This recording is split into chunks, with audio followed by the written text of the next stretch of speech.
और वहीं राजस्थान की ओर रुख करेंगे। राजस्थान की अशोक गहलोत सरकार ने 10 मई से लेकर 24 मई तक 15 दिनों के लिए संपूर्ण लॉकडाउन लगाने की घोषणा कर दी है। बता दें, कोरोना के बढ़ते मामलों को देखते हुए कैबिनेट की बैठक में यह फैसला लिया गया। इस दौरान शादी समारोह पर भी रोक लगा दी गई है। राज्य सरकार ने अपने आदेश में कहा कि राज्य में विवाह समारोह 31 मई के बाद ही आयोजित किए जाएंगे। विवाह के संबंधित किसी भी प्रकार के समारोह यानी डीजे, बारात या प्रतिभोज उसकी अनुमति नहीं होगी और 31 मई तक किसी भी प्रकार के आयोजन की अनुमति के लिए सरकार ने मना कर दिया है।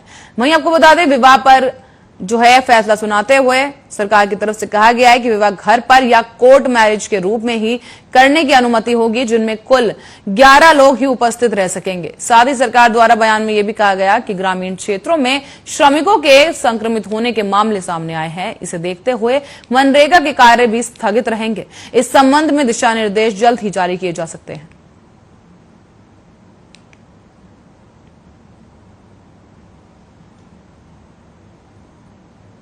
और वहीं दिल्ली में प्राइवेट एम्बुलेंस सर्विस द्वारा मरीजों से मनमाने दाम वसूलने पर दिल्ली सरकार ने बड़ी कार्रवाई की है। दिल्ली में प्राइवेट एम्बुलेंस सर्विस के अधिकतम चार्ज पर रोक लगा दी गई है। इसके साथ ही आदेश का उल्लंघन करने वालों के खिलाफ सख्त कार्रवाई करने की बात भी दिल्ली सरकार की तरफ से सामने आई है।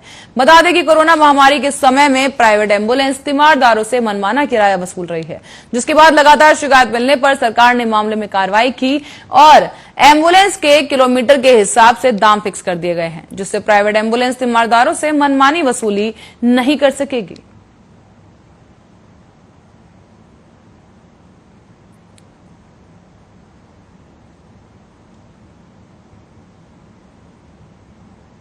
कोरोना वायरस देश में रोज नए रिकॉर्ड बना रहा है। 24 घंटे में भारत में रिकॉर्ड नए मामले दर्ज किए गए हैं। पिछले 24 घंटे में 4,14,433 नए मामले सामने आए, तो वहीं 3,920 मरीजों की कोरोना से मौत हो गई है। ये पहली बार है जब देश में एक दिन में कोरोना के नए आंकड़े 4,14,000 के पार पहुंचे हैं।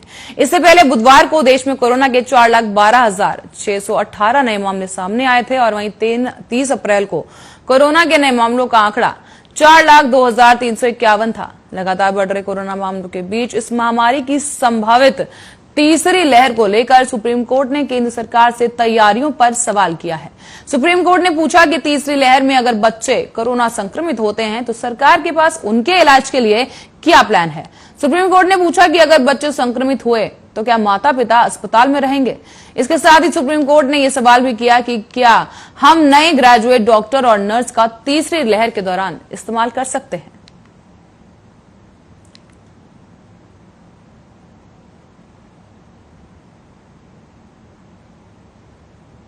तो आपको बता दें, कोरोना संक्रमण के खतरे को लगातार देखते हुए और जिस तरीके से वैक्सीनेशन की प्रक्रिया तेज कर दी गई है और जिस हिसाब से जो पेशेंट्स हैं, जो मरीज कोरोना के लगातार सामने आ रहे हैं, अस्पतालों की जो स्थिति है उसको देखते हुए सुप्रीम कोर्ट की तरफ से चिंता जताई गई है। सुप्रीम कोर्ट ने कई जो अहम सवाल हैं केंद्र के सामने रख दिए हैं। सुप्रीम कोर्ट ने कहा कि क्या जिस तरीके से स्टाफ की कमी की भी कुछ खबरें जो सामने आ रही हैं उसको देखते हुए सुप्रीम कोर्ट ने कहा कि जो विद्यार्थी हैं, जो फाइनल ईयर में हैं, क्या उन्हें तीसरी लहर के दौरान कार्यरत करवाया जा सकता है, काम में लाया जा सकता है, या फिर जो तीसरी लहर के दौरान जो खतरा विशेषज्ञों की तरफ से जताया जा रहा है कि बच्चों को संक्रमण हुआ तो आगे क्या होगा, इसको लेकर भी सुप्रीम कोर्ट ने सवाल खड़े किए।